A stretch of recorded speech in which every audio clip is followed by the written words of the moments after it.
एक फकीर बड़ा तोताबाज था। वह तोता बाजार से खरीद कर लाता और उसे भली प्रकार शिक्षा देकर अमीर को दे देता था। एक दिन उसने अपने नियम के अनुसार एक बहुत अच्छा तोते को खूब सिखा पढ़ाकर बादशाह को दिया। बादशाह अकबर तोते की खूबसूरती और इल्म की निहायत खुश हुआ और वह उसे एक सेवक को सपुर्द कर उसे बोला, देखो, इस तोते की हाव भाव और दाना पानी पर बड़ी सावधानी रखना। इसकी प्रकृति में कुछ अंतर न पड़ने पाए। इसको जरा भी तकलीफ होते ही फौरन मुझे खबर देना। यदि कोई मेरे पास इसके मरने की खबर लाए दी जाएगी तो मैं उसे गर्दन काट दूंगा। एक दिन तोता मर गया। बेचारा सेवक बहुत डरा। उसे अपने जीवन रक्षा की कोई सूरत नजर नहीं दिखाई पड़ती थी। दोनों प्रकार से मृत्यु का समान था। कहने पर गर्दन मारी जाएगी और यदि मरने का समाचार न देकर गुप्त रखूं तो किसी दिन भेद खुलने पर और भी ज्यादा दर्दनाक मौत मिलेगी। लाचार अपना कुछ वर्ष न चलता देख बीरबल के पास गया और उससे सारा समाचार कहकर बहुत गिड़गिड़ाया और कष्ट से छुटकारा पाने की तरकीब पूछी। बीरबल बोला, डरो नहीं, मैं तुमको अभय दान देता हूँ।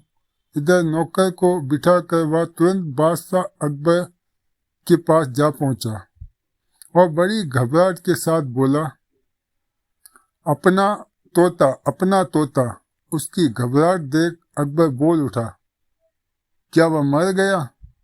बीरबल बात संभालते हुए उत्तर दिया, नहीं जापना, वह बड़ा बिरगी हो गया है। आज सुबह से ही अपना मुख ऊपर किया हुआ है और कोई अंग नहीं हिलाता। उसकी चोंच और आंखें भी बंद है। बीरबल के ऊपर कई बातें सुनकर बादशाह ने कहा, तब क्यों नहीं कहते कि वह मर गया? बीरबल ने उत्तर दिया, आप चाहे जो कुछ भी कहे, परंतु मेरी समझ में तो यही आता है कि वह मौन होकर तपस्या कर रहा है। आप चलकर स्वयं देख ले तो बहुत अच्छा होगा। बादशाह ने बीरबल की बात मान ली और दोनों तोते के पास पहुंचे। तोते की दशा देखकर अकबर ने बीरबल से पूछा, बीरबल, कहने को तो तुम बड़े चतुर बसते हो, फिर भी तोता के मरने की तुम्हें खबर न मिली। यदि यही बात मुझसे पहले बतला दी होती तो तुझको यहाँ तक आने की क्या जरूरत थी? बीरबल ने उत्तर दिया, जापना, मैं लाचार था, क्योंकि यदि पहले ही बता दिया होता तो जान से हाथ धोना पड़ता। उसकी इस चालाकी से बादशाह अकबर बहुत खुश हुआ और उसको अपनी पहली गलती का एहसास हो गया। उसने बीरबल की बड़ी प्रशंसा की और एक बड़ी रकम पुरस्कार में देकर उसे विदा किया। बीरबल ने उसी सन उस रकम को तोते के रक्षक को दे दिया। इस प्रकार बेचारा सेवक की प्राण रक्षा हुई और उसे धन भी मिला। दूसरी कहानी। किशोर एक दिन मध्य रात्रि में उसके घर में आग लगी।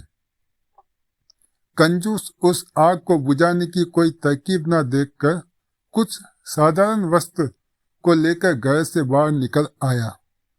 यह वस्त्र उसके रोजमर्रा के काम आने वाले थे। घर जलने की चिंता में बेचारा कंजूस छाती पीट पीट कर रोने लगा। उसके रोने का शब्द सुन और आग की लपेट देखकर उसके अड़ोस पड़ोस के बहुत से आदमी इकट्ठा हो गए। उन आदमियों में एक लोहा भी था। लोहा ने कंजूस को फड़काते हुए कहा, इस साधारण झोंपड़े के लिए तू इतना रोते क्यों? इसमें तेरा कौन सा बड़ा नुकसान हो जाएगा? किशोर बोला, भाई तू झोंपड़ा जलता देखता है और मैं अपने रत्नों को जलता देख रहा हूं। फिर तू ही बता कि क्यों ना रो। लोहार ने कहा, वह धन कहाँ है और किस चीज में रखा हुआ है? तब किशोर उंगली से बगल की एक कोठरी दिखलाता हुआ बोला, उसी कोठरी में एक पुरानी संदूक रखी है जिसमें 7 लाख के जेवरात बंद है। रोहान ने कहा, यदि मैं उन जेवरात को बाहर निकाल लाऊंगा तो अपने मन मानी जेवरात तुझे दूंगा और बाकी मैं लूंगा। सब कुछ जाता देख कंजूस ने उसकी बात मान ली।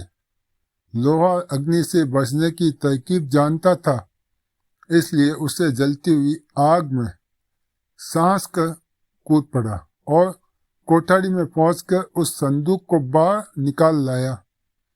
इस प्रकार पिटारी को अपनी बगल में रखकर अग्निकांड देखने लगा। थोड़ी देर बाद जब अग्नि घट गई और लोगों के हृदय में शांति आई तो पिटारी का मामला उपस्थित हुआ। जिस वक्त लोहार और कंजूस में ऐसी सत्य की थी, उस समय लोहा ने एक और चालाकी की थी।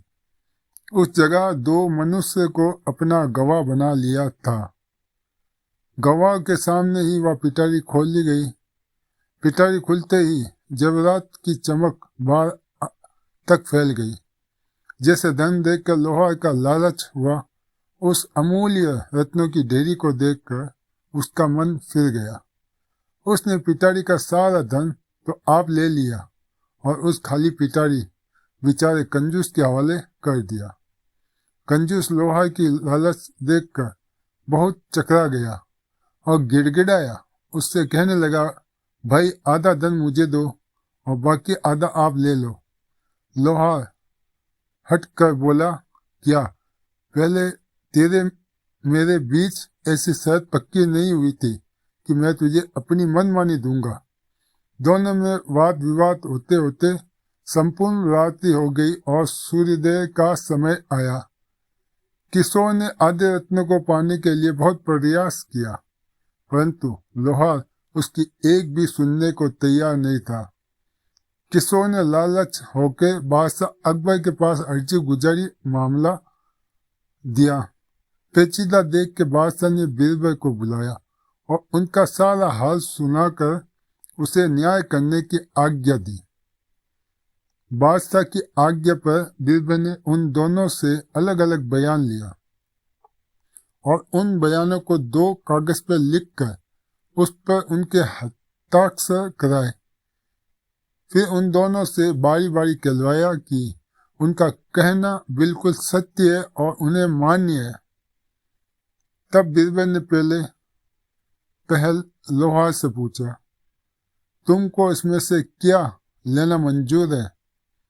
लोहार बोला, मेरी इच्छा जेवरात लेने की है। बीरबल ने तुरंत निर्णय कर दिया, तू जेवरात इस किशोर को दे दे और स्वयं खाली पिटारी ले ले। ये निर्णय सुनकर लोहार ने सदनामा की तरफ इशारा किया। बीरबल बोला, तू पहले ही अपनी शर्त में लिख चुका है कि मैं अपनी मनमानी दूंगा, तो तेरा मन में जेवरात लेने का है, अतः तेरी जुबान से ही निर्णय हो गया। अब जेवरात को इसे देकर आप खाली पिटारी लेके चले जाओ। इस प्रकार लोहार के हाथ खाली पिटारी लगी और कंजूस किशोर जेवरात को लेकर घर लौटा। लोहार की मनमानी उसे महंगी पड़ी। आपको ये कहानी कैसे लगी? इसे लाइक से सब्सक्राइब जरूर करना।